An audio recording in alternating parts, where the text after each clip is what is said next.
Let natural log x be a, natural log y be b, and natural log z be c. Express the following in terms of a, b, and c. So all you need to know here is the product rule, the quotient rule, and the power rule. It may not even be necessary here. So now let's solve. We have natural log x is equal to this. Remember, this is the same as log e of x, y. So the product rule is still applicable here. So we can write this as natural log x plus natural log y.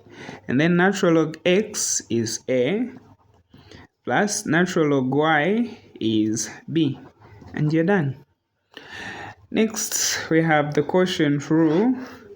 We have natural log x over y.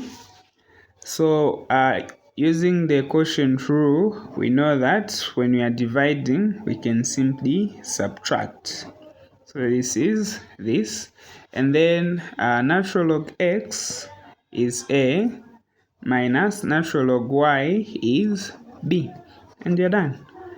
And then next we have part C, which says natural log x y over z. So we have a combination of the product rule and the quotient rule. You can start with whichever you want. So for me, I'll start with the quotient rule. I'll separate the numerator from the denominator. This will be natural log xy and then minus natural log. Remember, we are dividing this by this, so we can find natural log xy, which is this, minus natural log z. And then on this part, we can apply the product rule, which states that natural log x plus natural log y whenever these two are multiplying, then minus natural log z. And then we know that natural log x is a, so we can put a there. Natural log y is b, so we can put b here, minus natural log z, which is c, and you can put your c there, and you're done. Then we have part D. So for part D, we have something that looks a bit unique, but it's still the same thing when you come to think of it. So the first rule you want to apply here is the product rule. So you can say natural log e to the power 2 plus natural log x. And then in a case like this, you can apply the power rule by writing these two as a coefficient. So we have 2 natural log e plus natural log x. And then since this is the same as log e of e, we can see that this is just a 1. So this one will be 2 times 1, but a 1 is usually understood. And then plus natural log x. Natural log x is a. So we have an a.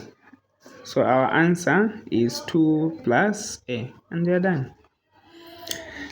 Part E, we have something that has this E and a bit of part C. So let's solve. We have natural log xy over e to the e z. So to solve this, let's start by applying the quotient rule. Since we have this one being divided by this will be natural log xy minus, the quotient rule tells us that we subtract natural log ez. Then we have products here. So this natural log xy, of course we found this is a plus b. You can just expand this the way we did here and then write down whatever you get. So this is a plus b. And then we found natural log e. Anyway, we didn't, it had the 2 then.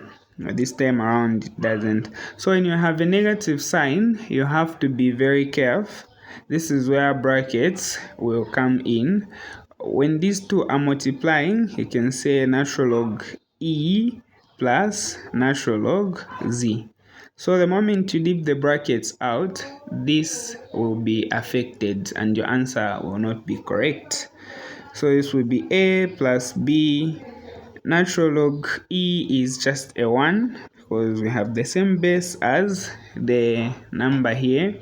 And then plus natural log z is c. Natural log z is c, and then we can expand so that we have a plus b. I'll start with my c and then minus 1. And then you're done. Lastly, we have part F, which is natural log x, y. Actually, this is the same as this. I don't know why I wrote the same question twice. That means we are done.